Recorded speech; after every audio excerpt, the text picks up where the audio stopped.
বিয়ের ৬ মাস পরেই ডিভোর্সের পরে আমার স্বামী আমাকে একটি চিঠি দিয়ে বলল, রূপা আজ থেকে ৬ মাস পরে চিঠিটা পড়বে। লাগবে না আপনার চিঠি, যেখানে আপনি আমাকে জোর করে ডিভোর্স দিলেন সেখানে চিঠি নিয়ে আমি কি করব? প্লিজ চিঠিটা নাও, এটা আমার শেষ অনুরোধ। ইচ্ছে না থাকা সত্ত্বেও চিঠিটা নিয়ে ব্যাগে রাখলাম, শুধুমাত্র স্বামীর মন রক্ষার্থে। সবাই বলতে পারেন ডিভোর্স কেন হলো? আসলে এই প্রশ্নটা আমারও। কেন যে সে আমাকে ডিভোর্স দিল? কি এমন অপরাধ করেছিলাম আমি? তো যখন ডিভোর্স হওয়ার পরে বাসায় আসতেছিলাম, তখন পিছন ফিরে তাকিয়ে লক্ষ্য করলাম আমার স্বামী অনিক কেন জানি অনেক কান্না করতেছে। তখন মনে মনে ভাবলাম, কান্না করুক, তাতে আমার কি? কান্না করুক, তাতে আমার কি? সে তো এখন আমার স্বামী না, সে আমাকে ঠকিয়েছে। ভাবতে ভাবতে বাসায় চলে আসলাম। এরপরে দীর্ঘ 1 বছর চলে যায়। এর মধ্যে অনিকের সঙ্গে আমার কোনো রকম যোগাযোগ হয়নি। হঠাৎ একদিন মনে পড়ল তার দেওয়া চিঠিটার কথা। মূর্তি দৌড়ে গিয়ে ব্যাগ থেকে চিঠিটা নিয়ে পড়তে লাগলাম। চিঠিতে লেখা ছিল, প্রিয় রূপা, প্লিজ আমাকে ক্ষমা করে দিও তোমাকে ডিভোর্স দেওয়ার জন্য। খুব ইচ্ছে ছিল তোমাকে নিয়ে শখের একটি নীড় বাঁধব, কিন্তু সেটা আর হলো না। স্বপ্নই থেকে গেল। তুমি জানতে চেয়েছিলে না আমি তোমাকে কেন ডিভোর্স দিলাম? তাহলে শোনো, আমার ব্লাড ক্যান্সার ধরা পড়েছিল। ডাক্তার বলেছে আমি আর সর্বোচ্চ 4 মাস বেঁচে থাকব, তারপর আমার মৃত্যু হবে।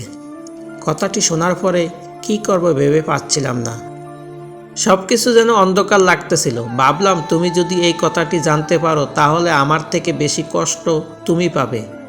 আমি চাইনি তোমাকে কষ্ট দিতে, যার কারণে তোমাকে ইচ্ছাকৃতভাবে আমি ডিভোর্স দিয়েছি, যেন তুমি আমাকে ঘৃণা করো, তোমার মন থেকে মুছে ফেলো, ভুলে যাও আমাকে। কানো গানিয়া লেয়াকে আমি অসময় ভালোবেসেছি। জানো রূপা, তোমাকে আমি অসম্ভব ভালোবাসি।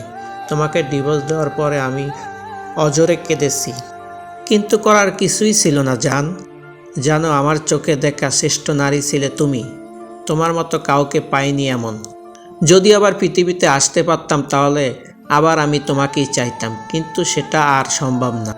ভালো থাকিও আমার সাথে নারী। মৃত্যুর পরে আসমানের তারা হয়ে তোমাকে পাহারা দেব। ইতি তোমার ডিভোর্সি স্বামী অনিক। চিঠিটা পড়ার পরে আমি নিস্তব্ধ হয়ে গেলাম।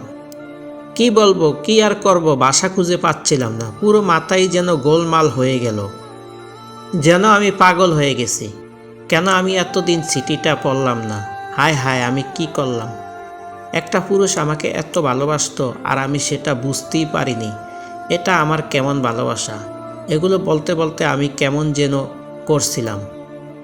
তাই তো সবাই এসে আমাকে বলছে, ওই বেঈমানটার জন্য হঠাৎ তোর এত দরদ উঠছে কেন? আমি বললাম, তোমরা চুপ করো, আর কেউ এই চিঠিটা লক্ষ্য করো। চিঠি পড়ে সবাই তো পুরোই অবাক।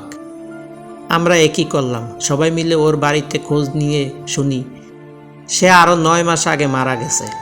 এটা শোনার পর রূপা আরও পাগলামি করে। ওই পাগলামি তার বাবা মা সহ্য করতে না পেরে ওই বাড়িতে নিয়ে যায়। এরপর রূপা অনিকের কবরের উপরে শুয়ে অজরে কাঁদতে থাকে। এটা দেখে সবাই যেন চোখের পানি ধরে রাখতে পারেনি। পুরনো গা যেন আবার নতুন করে হাহাকার করে উঠল। এজন্য বলে, পুরুষের ভালোবাসা সবার বোঝার ক্ষমতা থাকে না। পুরুষ নিজেই নিজেকে শেষ করে দিবে, কিন্তু কাউকে কষ্টের কথা খুলে বলবে না। গল্প ক্ষমা করিও রূপা। গল্প ভালো লেগে থাকলে অবশ্যই একটা লাইক দিয়ে শেয়ার করুন। আল্লাহ হাফেজ।